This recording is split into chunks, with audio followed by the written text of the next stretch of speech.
Hello and welcome to Pints and Quarts, a show presented by Craft Beer Nation. It is May 14th tonight of 2015, and our guest this week is Ryan Brooks. Ryan is the head brewer at Coronado Brewing just off the coast of San Diego, California. We'll explain that in a minute. Our show tonight is sponsored again by our friends at craftbeveragejobs.com. If you're looking for a gig in the craft beer industry, get on over to their site and check out the listings. They have jobs for all skill levels. For right now, though, we want you to stick around for a conversation with Ryan. So get comfortable. You're probably watching this on YouTube, but did you know that we also release these interviews as a podcast? Yep. Check us out on Stitcher or iTunes for that. Subscribe to support us, what we're trying to do here. It's easy, really. Click, click. For right now, though, we do want you to stick around, so get that beer in a glass and get comfortable.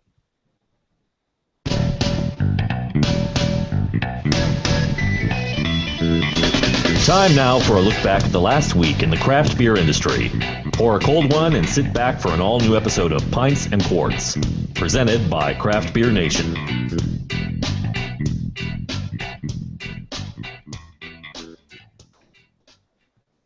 All right, we are back, and we've got a Randy Gardner Jr., Charles Dunkley, myself, Matt Miller on here tonight. Gil Mello is traveling. One of our regular companions didn't make it, but we will see him next week. Tonight, though, we want to talk to Ryan Brooks from Coronado Brewing. Ryan, hello. Thank you for hanging out with us tonight. Oh, thank you. Thank you for having me here.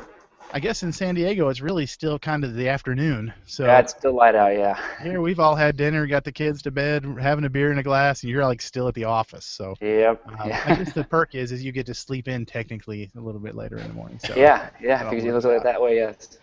So Coronado Brewing is Coronado Island, right? Yeah, yes, correct. Is it an island or a peninsula? Is it bridged or ferry over? It's a bridge to the island, but they did do a man-made peninsula that tags it to the south end of San Diego. Yeah, but Coronado Peninsula doesn't sound as cool. No, it's not as good. But you're right off the San Diego proper there, right? Yep, you look right at the city from Coronado. Big buildings. So you're there where all the weather is good and the salt air and all that kind of stuff inspires people. Yep. Yeah. The naval base has got to be all around you probably. So you can hear the helicopters and the big planes coming. I got to give a shout out to our lead brewer here, Wade. It made sure to give me a full pint. So say hello to Wade and thanks. Well, that's good, man. He's your steward tonight, right? He's the key grip. He's the key grip. Yeah, the steward. Well, thanks to Wade for that. Well, I guess you can thank Wade for that. What did he bring you? Islander IPA. That's usually my go-to after work. All right, the after-work go-to.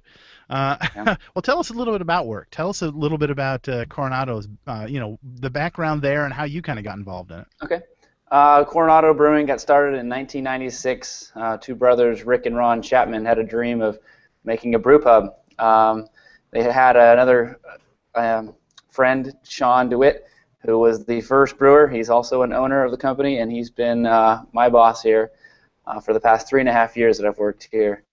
I started out homebrewing. I went on to a brewery called Black Market Brewing up in Temecula.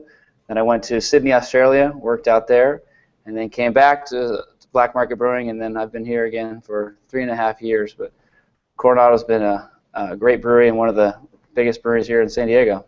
Yeah, so Temecula, Sydney, and now San Diego. You don't do a lot of skiing? Is that what I'm getting, Ryan? Yeah, all warm weather. You're right. Yeah, you don't like the cold weather. Not really. No. I chased that summer back and forth. I had endless summer for a good 1.5 years. So as head brewer, what's your main job there to keep production brewing going? A little bit of that. I'd say mostly quality control. We just spent a lot of money and we made a really nice lab. And I spent a lot of my days in the lab checking out our beers and checking out fermentation and just kind of understanding. It was like basically putting a giant flashlight into a cave. It's like, you walk this cave for years and all of a sudden now you get light and you can really see into what your beer is really doing at all times. Well, that's pretty cool. Do you guys have microbiologists on staff there too? No, that's kind of what I'm the only person doing it right now. We're actually getting ready to hire someone, but I am the lab rat / head brewer / janitor. We take on a lot of roles here. But it sounds like you got Wade working at your service here, though. So Wade's awesome, yeah. I wouldn't know what to do without Wade. Exactly. I'll shut up now and let these guys chime in. Randy, Charles, you got something for these? So you guys got anything special going on right now? Like some some sour beers in the works or something or anything like that along those lines? We do. The first thing we did was had a little collaboration with White Labs. They were so close to us, and we took a imperial lager, and it didn't really dry out as much as we wanted it to be. So we said, what's option number 2? And they came back with giving us a couple different strains of Brett to play with, and we had plenty of wine barrels that were stacked in the back. So I pulled those wine barrels down, we put that beer into it, and inoculated it with Brett. And then a couple months ago, we had our friends from the Libertine Pub, which is up in Central California on the coast there, from Morro Bay. They came down and we used their house bug and Saccharomyces strains. So we did a kind of a blonde ale with rye and wheat, and that's going to be hopefully a beer that comes out in the next couple of years. Very funky and sour. Are you putting those bugs just in the barrels, or are you just in the barrels? And it's actually in a building probably 50 feet away from our existing production facility. So it's kind of tucked away and safe in the corner. So let me ask you this. Talked about go ahead. I'm sorry. Okay, so for a lot of the East Coast people who don't have access to your beers, right? So for those who are wondering, what would you say is your identity as a brewery? Are you a hop forward brewery? Do you like to just do different things all the time? Try different types of recipes, or you tend to be more balanced, more malt forward? What do you see your identity as being? Well, I feel that we have a decent. You can get our beer on the East Coast. I mean, not all the places are like close to Virginia where you live, but we've got a good hold in Pennsylvania, New York, and Florida. But I'd say our beer's a little hop forward. Obviously, being in San Diego, you kind of have to do that, and that's what I kind of grew up with and I love. But I see Coronado as a giant portfolio of all kind of styles. Almost all of us are the brewers now, came from homebrewing. So we like to experiment with lagers. We do lots of dark beers, stouts, porters, different yeast strains. We have at least 4 or 5 different yeast strains here between lager, British strains, Belgian strains, and our house strain. So I think we have a ton of style and a ton of variety of beers. Cool.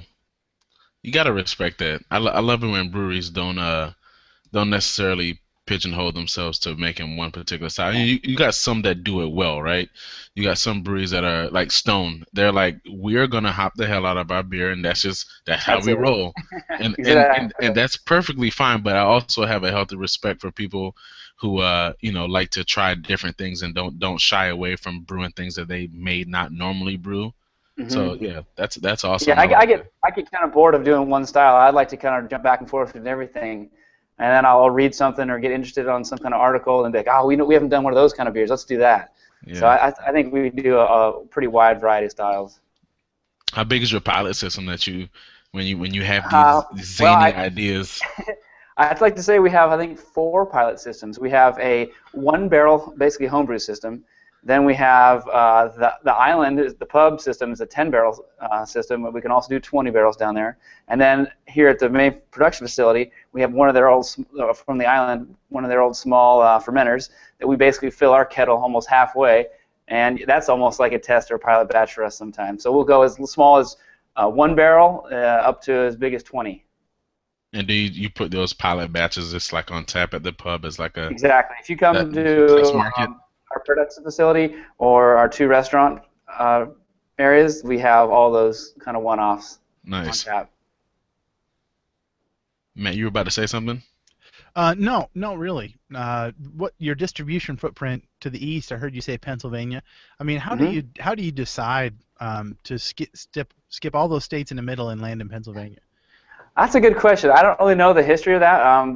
Before I got involved with Coronado, they had those states. They had the Carolinas. They had definitely Philadelphia, but parts of Pennsylvania.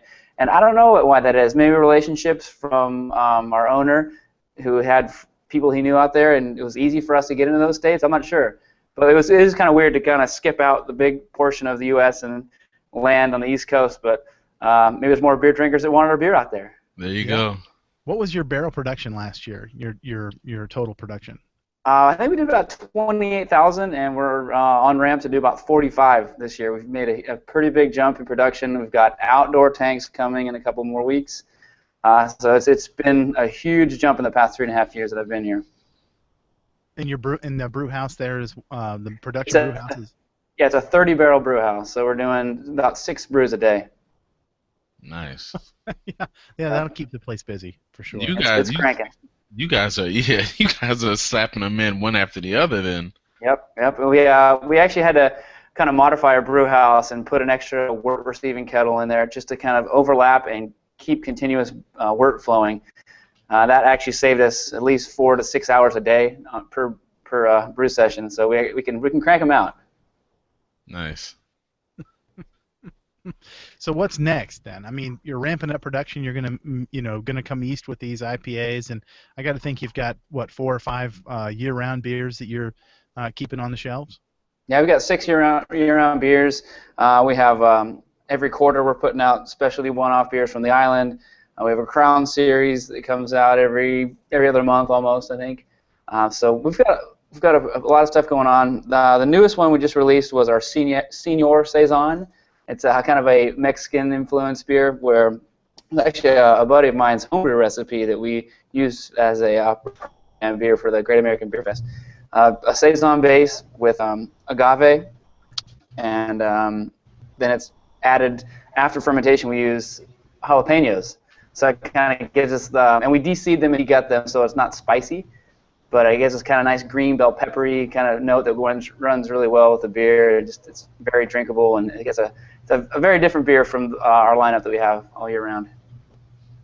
Can you talk a little bit about the collaboration that you did with Devil's Backbone? Because I think it was like a total of maybe 4 breweries who did this collaboration. Yeah. Well, it was 3 breweries, and in the 12th pack they had their own. Devil's Backbone had their own. It was Ninkasi, it was us, and it was Fatheads. It was one of the best collaborations I've ever done. Jason at Devil's Backbone is awesome. He's the man. I didn't know him. I kind of got set up with this, but it worked out great. He showed up at the brewery. I didn't know what he looked like, and we're like, hey, let's make this beer. We did just talk back and forth through email. The beer was called Devil's Tail, Mermaid Tail, but we spelled it differently, and the Devil's Backbone. It was an IPA with hops that we both had used, but not used together. So we used Northern Brewer as a lot of a bittering in some of our beers, and he wanted a dry hop with that. So it's got Northern Brewers as a dry hop, Mosaic, and some Centennial. So it turned out to be this kind of tropical, kind of rustic, woody, kind of new school, fruity. It's a really awesome beer. I live about 20 miles from Devil's Backbone here, so. Oh, do you? Yeah, I have seen that. I have seen that pack around here, but I haven't picked it up. And you said the key word there for me that's going to make me go out and find this. You said the word Mosaic dry hop. Yeah. Those words will make me just about hunt anything down. Yeah, and so we did the regular IPA version here, and in Virginia they took the same recipe but added some Carafa, which is a dark malt that basically is only coloring, not flavoring. And so it was a black IPA rather than our West Coast colored IPA. You know, Matt, you know how they make those water bottles it's called the bottle or something like that, and it has a filter in it in the cap? Yeah. So like Matt gets his water bottles and puts Mosaic in there. So he dry hops his water with Mosaic. Yeah. I would mainline that stuff if it was possible. I just sprinkle some Mosaic hops on a salad. Yeah. See, this hype that you're creating right now, it's only making us try to find that hop. It's even harder now. I think people have found out how good that hop is, and it's just like the buzz and the hype of it, and it's almost impossible to get. We get our little bit we have contracted, and that's about it. It's so difficult to get that. So it would be better if I just no. That's, yeah, don't even talk about it. Hop. We should play it down. Mosaic sucks. You don't want to use it. The hop that has no name. We shall not talk about it. The way Matt feels about Mosaic is how I feel about Galaxy. So do you guys brew anything with Galaxy hops? We do. Yeah, it's in our anniversary ale that comes out in July or early August. So we have a little bit in there. I feel that hop is so pungent and fruit punchy and just gnarly that it works best as little additions, not so like crushing. Yeah. But it's a good hop. That's definitely one of my favorites. I'll be looking out for it. All right. Is that the hop in the Wings of Armageddon? Randy? No. Wings is a Falconer's Flight. All Falconer's Flight. All right, which is a blend, right? So Exactly. Yeah. If you want Galaxy hops, no, we'll talk later. Go ahead. Let's put it all out there now. Coronado's got a beer with Galaxy in it, right? I like being able to buy Galaxy at the homebrew shop, so I'm not gonna hype it up on air. That's funny. When I was in Australia working, that was the first. I'd never even heard of that hop, and I was like, okay, what's this new Australian hop? Galaxy, great, let's check it out. And I was blown away by it. When I left to come back to the States, I took sandwich bags and just pile as much as they would let me grab and take home to homebrew with. What did they think of you at the airport with little baggies with green leafy products? They definitely checked it out, and I said, dude, it's just hops. You just smell it. It doesn't smell like anything that you think it smells like. Yeah. They definitely checked it out. Yeah. I had it in a single hop IPA, and it was stupid. It was insane. I was like, oh my goodness, I'm divorcing my wife and marrying Galaxy. Galaxy. You're marrying a Galaxy hop. And this is a guy who doesn't like science fiction. So, so what's next? Well, what's next? Let's get back on track. That's next for Coronado. There's a lot of stuff going on. I said that the outdoor tanks. We're really just trying to ramp up this building that we've got to push as much as possible out of it. We think we can get close to 65,000 barrels out of this building. And then our owner just informed me a couple days ago that he put some money down to buy the building right next door to us. So that would enable us to put in a 120-barrel brew house, over 500 or 600 barrel outdoor tanks, and just keep growing, keep pushing it. Oh man, I bet you were giddy when he said that. Yeah. Oh yeah, I mean, that's the best thing about working for Coronado. It's like basically working for your family. It's like, hey, Uncle Ronnie or Papa Ronnie, can I get this? Can I get this toy? And he's like, you know what? Does it make sense? Is it going to make us money? Are we going to grow? Go for it. Just pull the trigger. It's pretty awesome. And the good thing is that you still got so much room for growth as far as capacity is concerned. So I mean, you know, if you keep brewing good beer, I mean, people are going to keep buying it, and people keep buying your beer. You're going to have to keep expanding, and you get happier and happier. Yeah, so, it's a big growth curve for sure. Awesome. All right, well, let's shift gears real quick, and we'll talk about a couple of news stories and see what Ryan's got to say about some of them. Randy, let's lead with your story. So I don't know if you remember a while back there was talk about I don't remember who wrote the article, but they were trying to figure out which one of the West Coast breweries were going to be moving to the East Coast next. Mm-hmm. And so I found this article I'm from South Carolina, and so in Charleston, South Carolina, the newspaper is called the Post and Courier, and the Post and Courier had this article about Deschutes, and and they said that this article was written earlier this month, but they said that later on here in May, Deschutes is going to be scouting out sites in Charleston for an East Coast brewery that will bring as many as 100 jobs to the area. So they visited Charleston, South Carolina. They also visited Greenville, South Carolina, and they also visited Asheville, North Carolina. Well, let's go ahead and count Asheville out because they got too many breweries. They got enough. They're saturated. Yeah, share the love, man. Share the love. So Deschutes right now, they're the nation's seventh largest craft beer maker, making 340,000 barrels a year, distributed to 28 states, mostly on the West Coast. And this East Coast brewery would add about 200,000 barrels a year.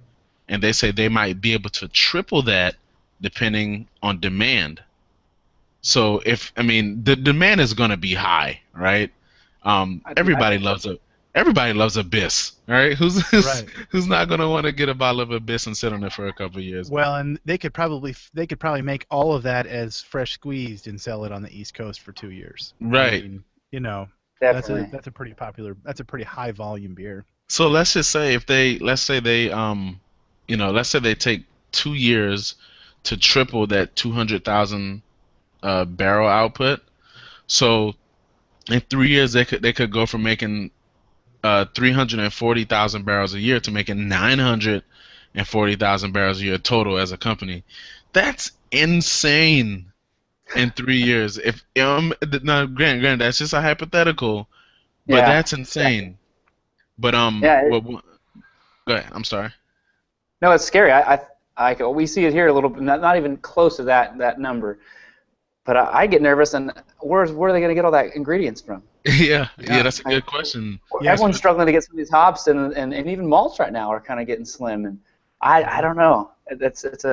Fortunately, it's those scary. Mosaic and Galaxy hops are crap, so nobody wants any of those. Yeah, no, they, yeah, they won't want any of those. I tell you what, this does lead to, though, is when we hear about the locations that they're scouting. We're here in South Carolina, North Carolina, and those places are famous for having an abundance of good water. Yeah. And that's rains. something we really ought to talk. Yeah, and rain. That's what we ought to talk about with you. Is how are you guys going to increase your output next year with a 25% reduction in input, or with the stipulations of Southern California's drought? The mandatory water restrictions. We haven't heard anything yet on a commercial side, so we haven't got that restriction yet. It scares me for sure. We actually had the news come in last week and do a kind of a little interview of us, asking what we're doing to conserve and what our thoughts are on it. And right now we're doing pretty good on conservation. We're not like Stone where they have a great reclaim plant kind of thing going on. But yeah, I mean, I actually came to my boss because I have my parents have a house that my grandparents had in Tennessee, one of the spots that New Belgium first looked at, and Sierra Nevada, close to Knoxville. And I thought, hey, CBC, I can live for free. go out to Tennessee, where there's plenty of rain, a lot of great water, and it's obviously a spot that some bigger breweries were looking at. But I guess it doesn't make enough sense for us to move out there yet for the volume of beer we sell on the East Coast. But it does make me nervous in California. Yeah. So, now, as a homeowner out there, I mean, you've got to take shorter showers, don't water the lawn, that kind of stuff. But as a business, they haven't come down yet and said you have to reduce usage. No, we're hoping that doesn't happen. It actually rained today, which is awesome. It probably doesn't mean crap because it might probably rained a centimeter. But yeah, we haven't heard it yet. We're just kind of crossing our fingers, waiting to see if that happens. Yeah. Now, are you guys in this about the same shape as? It seems like San Francisco, LA is in a different kind of climate than you guys. Do you get LA? No, they're too close. LA is too close. They're in 2 hours, if that, away from us. They're the same. San Francisco, we're so bad here with water that what San Francisco gets comes from the mountains and down, and we still steal from up that far north, about 8-9 hours north. Wow. Yeah, so we're very dependent. When even them, San Francisco, way up there, they were getting, they had a terrible year of snow pack and water, so it affected them, and it really affects us. So what we need to do is we need to consider this like the Middle Ages, right? If you need a clean source, a good source of clean water, buy Coronado. There you go. I was talking to my friends in Boston when I was out there doing the Extreme Beer Fest, and I thought they were complaining about having the worst snow they've ever had. Yeah. So just put it on rail cars, just ship it right across the country. We'll take all that snow melt and use it for water. They got like over 100 inches of snow, and you guys are happy for a centimeter of rain. Yeah, you were high-fiving each other with a centimeter of rain. Yeah. All right. Lola is not here now. Hang on a second. I was going to kick it over to Lola Laracy. She joined late, but then left also. So let's talk a little bit about Tampa Calls on Elite Craft Beer Scene. Is a story from Travel Pulse. Randy, did you lead this one? Did you read this? I did read it. So, we always talk about, like, what do we say, beer economics? Like the economics of beer in a particular area, right? I mean, we know the impact craft beer has. Remember we did the article 2 weeks ago talking about how big of an impact craft beer has had in the state of California, like and how much they've contributed to the tax base. So, I mean, this isn't just a fad. This is a legitimate thing, and so now Tampa Bay is basically turned into beer to kind of promote Tampa Bay tourism, right? They have a guy. His name is Patrick Harrison. I'm sorry. Yeah, he's the Tampa Bay Vice President of Marketing and Communication. Patrick Harrison. He's like, you just have to tell him it's here. You tell him you've got great breweries, and the USA Today rates you as the #2 beer city after Grand Rapids. And who wants to go to Grand Rapids, Michigan? That's what he said. That's not me. That's not me. That's him. We love you, founders. Yeah, right. Dave. Bells. Hey, we love you guys. We have nothing against you guys, but I think it's awesome that Tampa Bay, a beach city, a Gulf Coast beach city with beautiful, powdery white sand beaches. You got sport teams, you got everything in Tampa Bay that you could possibly want, really, and they're turning to beer to promote their tourism. That bodes extremely well for craft beer, for the future of craft beer, and I mean I get excited about that stuff, right? I mean the fact that a city like Tampa Bay. So anyway, they end the article. They say if you're planning on visit Hillsborough County, Florida, which is like the Tampa Bay area, Seven Sun Brewery, Green Bench Brewing, Tampa Bay Brewing Company, and Little place we call. there's no one called like City Cigar or Cigar City. Cigar City. Yeah. Some of the top breweries in the country. So if you're going to Tampa Bay, visit these breweries, eat some Tampa Bay food, go to some beautiful Tampa Bay beaches, drink some Tampa Bay beer again, and then buy some more Tampa Bay beer and put it in a box On and your way ship out. it home, and it'll be there when you get home. And you You know, can I tell relive you- the experience all over again. We need to get Wayne Wambles on here again. We should talk about this story then, because they wasn't Cigar City looking at moving out though. They wanted to expand and they were going to move out. Well, I think that was due largely in part. Florida has some archaic laws as it relates to brewery and their production and what they can sell and where they can sell and how much they can sell. And I think Cigar City was kind of getting to the point where, I mean, they were being stifled. I mean, if you think a lot of breweries depend on being able to sell beer in their tap room. Yeah. They depend on being able to buy growlers. I mean, I'm sorry, being able to sell growlers. If you come to Virginia, I don't know how many people are going to buy a gallon of beer at a time. So in Florida, they were limited to either 32-ounce growlers or 128-ounce growlers.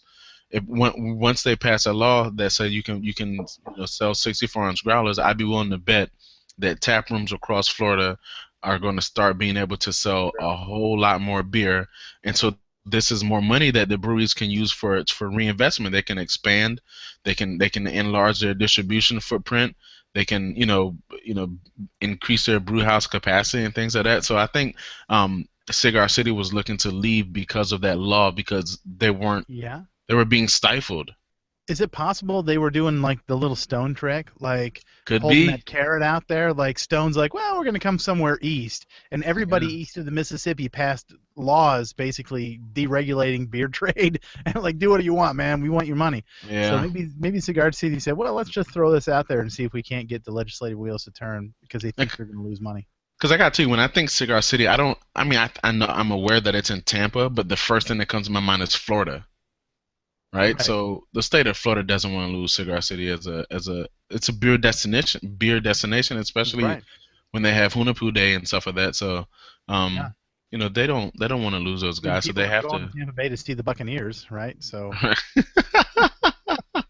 So. All right, let me shift gears here one more time, real quick. I want to talk about our sponsor, craftbeveragejobs.com. I don't know what. 2 months now, 3 months now, they've been the sponsor of the show, and we've talked about a job of the week. It's the beer job of the week kind of thing. But I wanted to focus tonight on the fact that they have jobs in other industries besides just craft beer. They, wine and soda and everything else. And then there's a job on there, posted on there right now for Barefoot Bucha Brewing. They're hiring a brewery assistant, and it is a kombucha brewery right here in central Virginia. It's between Charlottesville and Afton, or I guess it's in Afton, close to Charlottesville, Virginia. So they're hiring a brewery assistant for 20 to 30 hours a week, and they're fermenting kombucha there. So, I think I've had some of their kombucha. Oh, have you really? Yeah, it's pretty. I got it on tap at Whole Foods. I've seen it, but I've never actually had kombucha because it's, I don't know. I'm such an iced tea snob, and I'm always afraid that it's going to taste enough like iced tea that I'm going to hate it. No, it's not my iced tea or something. No. But is it highly acidic and tart? It's supposed to be quenching and sour, right? Yeah, everything you said. Yeah, and then I see that thing they call the mother, and I'm like, don't want to drink anything that's been in the jug with that for 6 weeks. Well, then you should never drink sour beer. Then you get those inside barrels sometimes, and Yeah, that's quite. I do get a little Maybe not as squeamish big when as you that. call them bugs. Yeah, so Yeah, my that's it. wife's all about that stuff. We've been doing that at our home. So kombucha's pretty Kombucha? badass. Yeah. Yeah. All right. Well, then maybe I won't be so afraid of it. So Nah. you heard it right here, folks. Ryan Brooks is going to send me some of his wife's kombucha. We're going to try it out here Free on the stuff. East Coast. That's your first out-of-state distribution. So the business is off and Illegal running. out of state. What? Yeah. What are you talking about? It's yeast Well, it's samples. fermented, but it's non-alcoholic, right? So. 1.5, 2. I think the yeast sample's that's the best term. Yeah. All right, the yeast Shipping sample. live There we go. samples. All right, well that's Craft Beverage jobs. So check them out. If you want to work for Pepsi, I guess they'll list Pepsi jobs there too. I guess so. Any kind of beverage is what they're going for. So, so thanks for being our friends and sponsoring the show, guys. Now, really, I think we're probably done with the news. Let's talk a little bit about releases. Once I change my overlay, there we go. Releases we wanted to talk about. So what's your next Coronado? We got this Senior Saison. It's a Belgian. Yep, that came out. Go for it. jalapenos and what's that? Pillow? Say it for me. Piloncillo. Piloncillo. Yep, it's a Mexican raw sugar. It comes into a little cone form, and I think it was made for little ladies when they're cooking their coffee to kind of put a little a note of sweetness in there. It's a small little cone. And it's raw, brown kind of looking sugar. Well, it sounds like it might be natural instead of some of these chemicals that they sell as sugar. Extremely natural. So yeah, this is their organic Senior Saison. I guess kind of all your beer is organic, but that is coming out from Coronado. When is that thing going to hit the shelves? You should be seeing it now until the next month or two. It'll be the beer until about late July, and then the anniversary ale comes out in July to August. The anniversary ale comes out in July to August, so it sounds like pretty good. The big, almost triple IPA with Galaxy and some of the hops that I hoard all year round and hold them until the anniversary and just dump a shitload of hops in. Yeah, I'll give you my address when we get off the air. Don't worry. It just shuffles right over here to Randy. Yeah, because Randy's not in a distribution area, and now he's going to have to beg you for some of that. No problem. We can do that.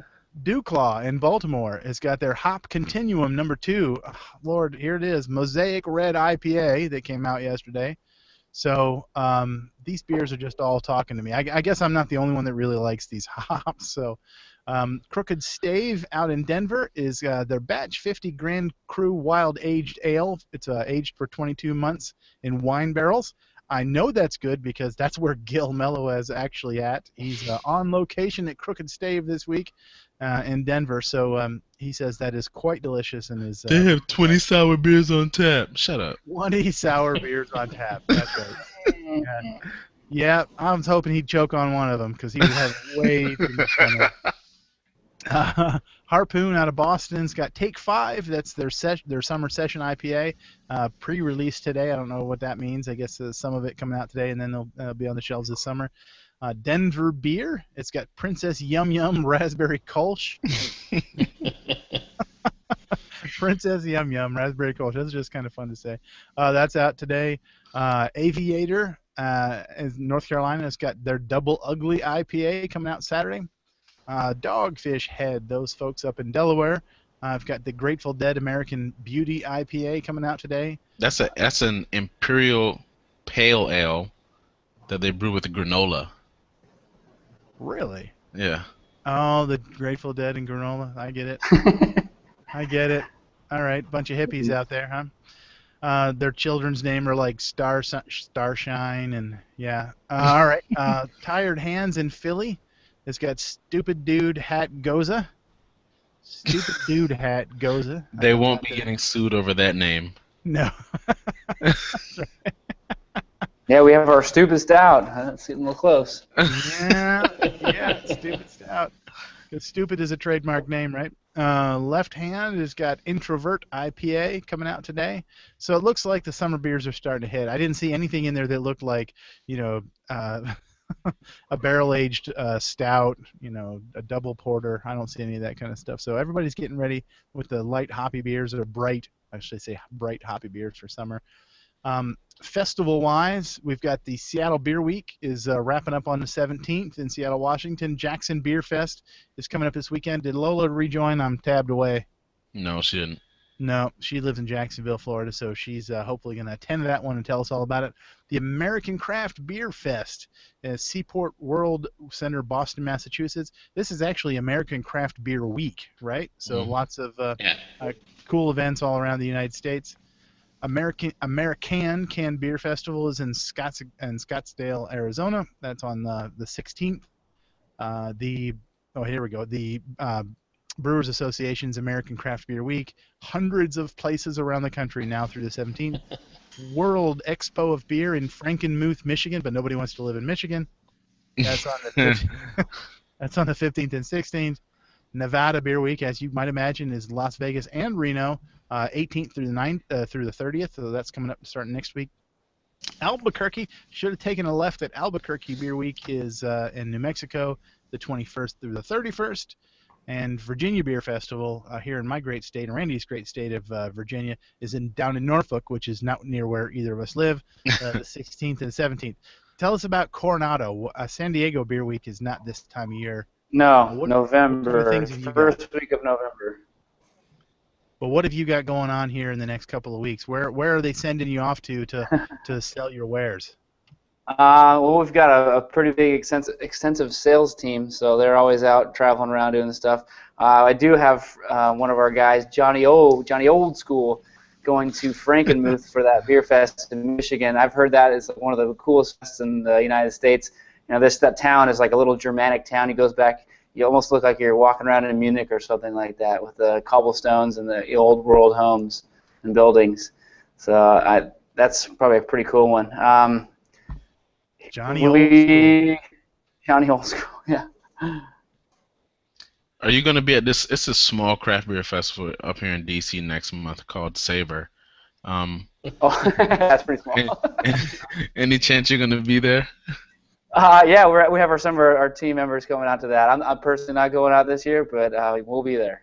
Okay. All right. Cool. Well, so will Craft Beer Nation. So we'll make sure to look out for whoever the Coronado reps. It's probably Rick, our owner. I think Brandon, one of our head sales guys. So you got to come by there to the booth and give them a high five. All right. Well, make sure they've got a couple bottles of your wife's kombucha in the luggage. I could probably swing that. That's not a problem.